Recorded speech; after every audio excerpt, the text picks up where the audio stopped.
Assalamualaikum warahmatullahi wabarakatuh. Ketemu lagi di dalam materi BK Bimbingan Konseling Klasikal. Kali ini saya akan membahas dan bercerita tentang kisah sepotong kue. Masih semangat kan semuanya? Iya. Untuk anak-anak di rumah harus tetap semangat ya. Walaupun keadaan kita lagi berpuasa, harus tetap semangat dan dalam keadaan fit. Selamat mendengarkan dan kalian akan memahami tentang cerita dari kisah sepotong kue. Ya, di bimbingan konseling kali ini Ibu akan bercerita tentang kisah sepotong kue. Atau ada yang pernah dengar sebelumnya? Ada yang belum? Ya, Ibu ceritakan. Ini adalah kisah sepotong kue. Pada malam hari, ada seorang wanita yang sedang menunggu di bandara. Jadi ada masih beberapa jam sebelum jadwal terbangnya tiba. Untuk membuang waktunya, ia membeli buku dan sekantong kue di toko bandara. Lalu menemukan tempat untuk duduk. Jadi santai dulu. Sebelum dia berangkat, dia duduk dulu santai sambil makan-makan kue. Nah, sambil duduk, wanita itu membaca buku yang baru saja dibelinya. Dalam keasikannya, ia melihat lelaki di sebelahnya dengan begitu berani mengambil satu atau dua dari kue berada di antara mereka. Nah, pasti kaget kan? Datang-datang ada laki-laki pas kita asik makan kue, lalu diambil. Nah, lalu gimana respon wanita itu? Jadi wanita tersebut mencoba mengabaikan agar tidak terjadi keributan. Ia membaca dengan tenangnya sambil santai ngunyah kue dan melihat jam. Sementara si pencuri kue yang berani menghabiskan persediaannya. Ia semakin kesal ya tentunya, sementara menit-menit berlalu sambil nunggu dalam keadaan lapar. Terus menunggu jadwal penerbangan sambil santai, datang laki-laki nggak tahu dari mana langsung nyerobot ngambil kue. Nah, selanjutnya wanita itu pun sempat berpikir, kalau aku bukan orang baik pasti akan tonjok dia, katanya.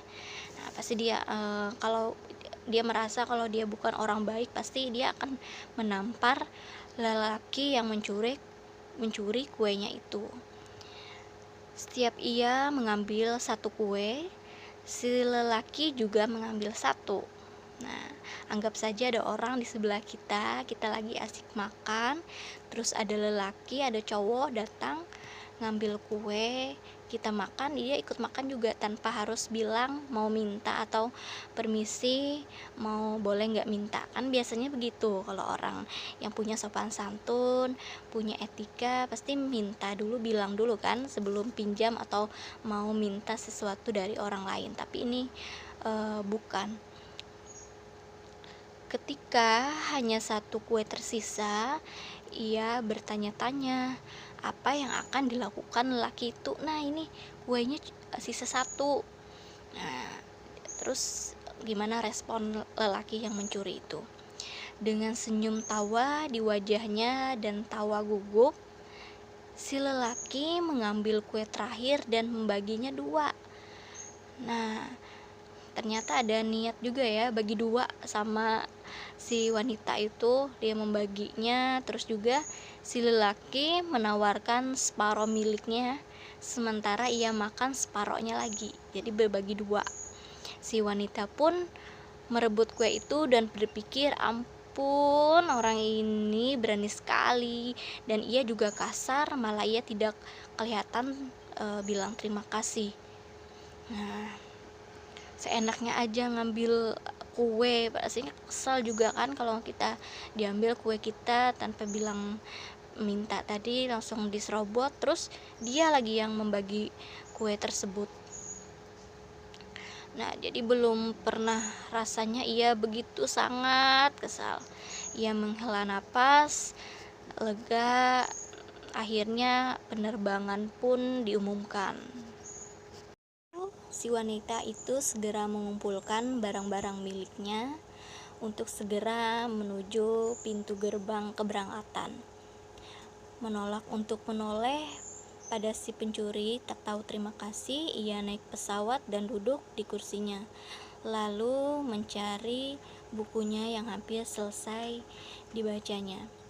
Saat ia merogoh tasnya, ia menahan napas dengan kaget. Di situ ada kantong kuenya di depan matanya. Kok milikku ada di sini, erangnya dengan patah hati. Jadi kue tadi adalah milik lelaki itu dan ia mencoba berbagi.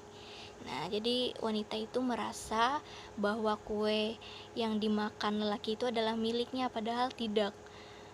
Jadi kuenya itu ada di dekat tasnya, di dalam tasnya.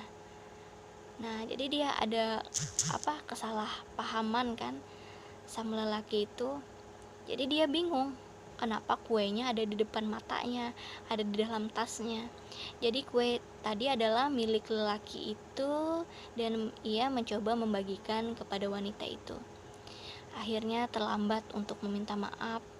Ia tersandar dan bersedih bahwa sesungguhnya dia kasar dan tak tahu terima kasih, dan dialah yang mencuri kue itu.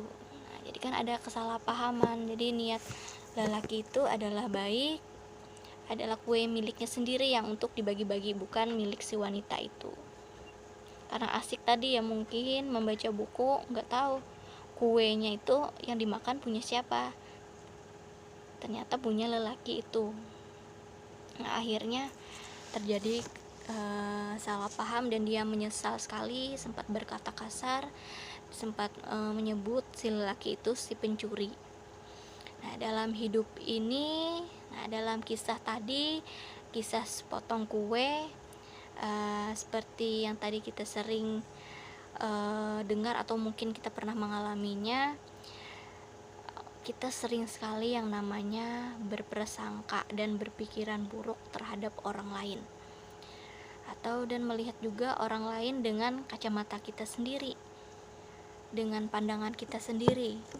Tidak tahu asal usul kebenarannya, tidak tahu asal menjat orang lain, asal ngomong aja nyinyir. Terus juga kita sering berprasangka buruk terkadang dengan orang lain. Jadi kita menganggap orang lain itu adalah orang lainlah yang selalu salah, orang lainlah yang patut disingkirkan. Nah, akhirnya dia menganggap orang lain itu salah, kemudian dia mencoba menyingkirkan orang lain. Terus dia merasa orang lain itulah yang tak tahu diri, orang lainlah yang berdosa, orang lainlah yang selalu bikin masalah, orang lainlah yang pantas diberi pelajaran.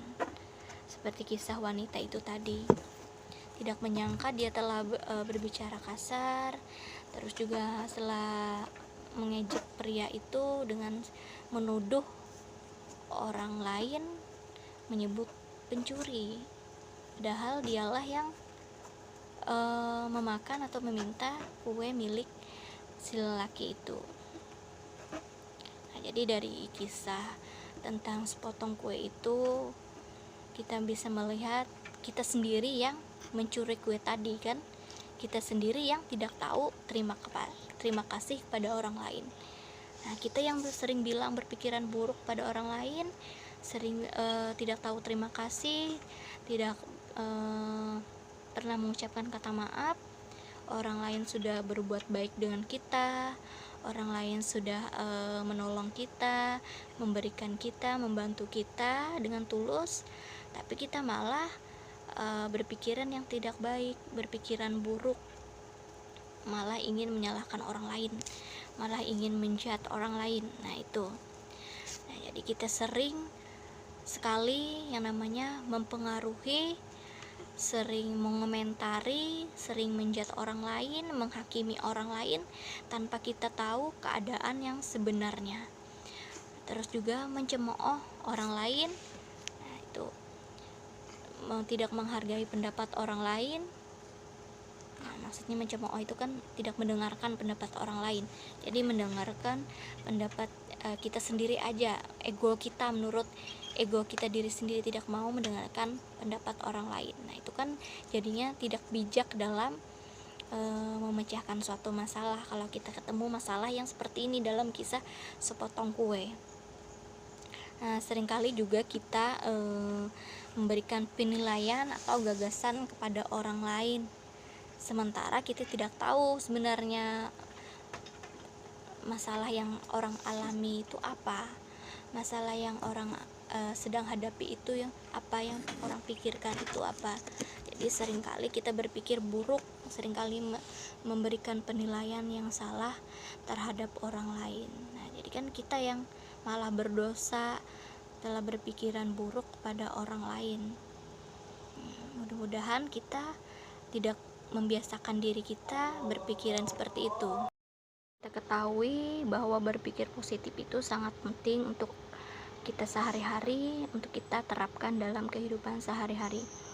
Jadi, menurut Raymond Session dalam The Power of Positive Thinking, dalam bukunya, berpikir positif adalah sebuah sikap mental yang mencerminkan pemikiran, perkataan, dan gambaran yang dimiliki seseorang itu selaras dengan pertumbuhan, perkembangan, dan kesuksesan yang ingin dicapainya. Jadi sikap mental ini mengharapkan adanya hasil yang baik atas usaha yang dilakukan.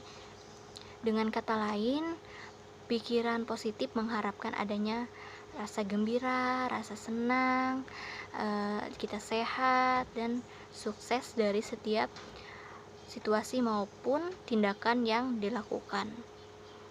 Nah, jadi benar tidak orang yang berpikir positif itu tindakannya berarti berpikirnya benar ya. Jadi untuk itu kita harus selalu berpikiran positif, positive thinking, don't worry, be happy, jangan perlu khawatir, jangan perlu terlalu prasangka buruk dengan orang lain, karena itu akan memunculkan sikap negatif, menumbuhkan sikap negatif pada diri kita.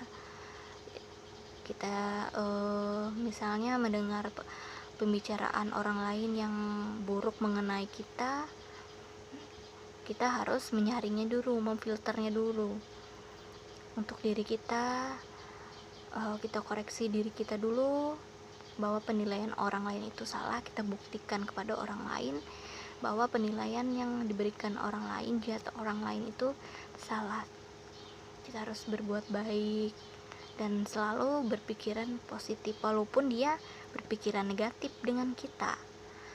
Nah, kita harus membangunkan pikiran yang positif, karena kan pikiran positif itu menanamkan juga, melahirkan jiwa yang sehat, jiwa yang bahagia, jiwa yang sukses tadi dalam setiap situasi.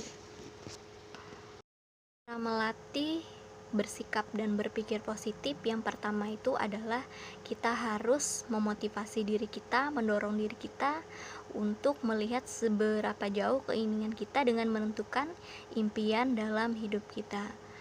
Nah, jadi kita harus menentukan kemauan kita apa, cita-cita kita apa.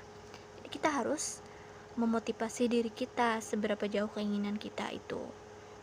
Kita tanamkan niat, kerja keras, usaha. Jangan cuman kita hanya di dalam hati saja memotivasi tapi tidak ada tindakan yang jelas kan. Biasanya seperti itu. Selanjutnya yang kedua yaitu yakin bahwa kegagalan adalah suatu proses. Cara melatih bersikap dan berpikir positif, yang pertama itu adalah kita harus memotivasi diri kita, mendorong diri kita untuk melihat seberapa jauh keinginan kita dengan menentukan impian dalam hidup kita. Nah, jadi kita harus menentukan kemauan kita apa, cita-cita kita apa. Jadi kita harus memotivasi diri kita seberapa jauh keinginan kita itu. Kita tanamkan niat, kerja keras, usaha. Jangan cuman kita hanya di dalam hati saja memotivasi tapi tidak ada tindakan yang jelas kan. Biasanya seperti itu. Selanjutnya yang kedua yaitu yakin bahwa kegagalan adalah suatu proses. Itu adalah kita harus yakin bahwa kegagalan itu suatu proses dan bukan tujuan dari akhir dari perjuangan kita. Bukan menyerah di tengah jalan.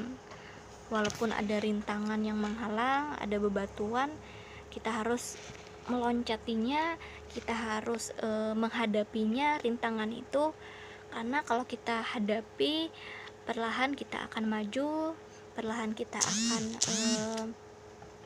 melewatinya dengan ikhtiar, dengan doa, dengan usaha, dengan belajar. Nah, pasti kita akan bisa meraih keinginan kita tersebut. Berhenti saat belum berhasil adalah suatu kebodohan. Keyakinan bahwa kita bisa, sebab sebagian besar orang yang gagal itu orang yang tidak mencoba atau berhenti di tengah jalan.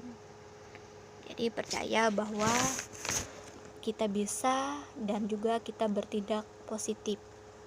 Nah, untuk cara yang ketiga, kita harus bersikap positif, menanamkan rasa bersyukur.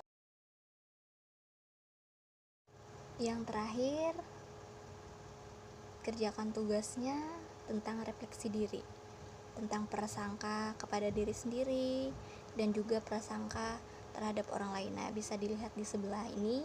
Nah, ya dikerjakan, lalu dikumpulkan, dipoto, kirim ke WA pribadi ibu. Ya. Assalamualaikum warahmatullahi wabarakatuh. Salam sehat, tetap semangat, patuhi protokol kesehatan, jangan lupa memakai masker dan jauhi kerumunan. Sering cuci tangan pakai sabun. Assalamualaikum warahmatullahi wabarakatuh.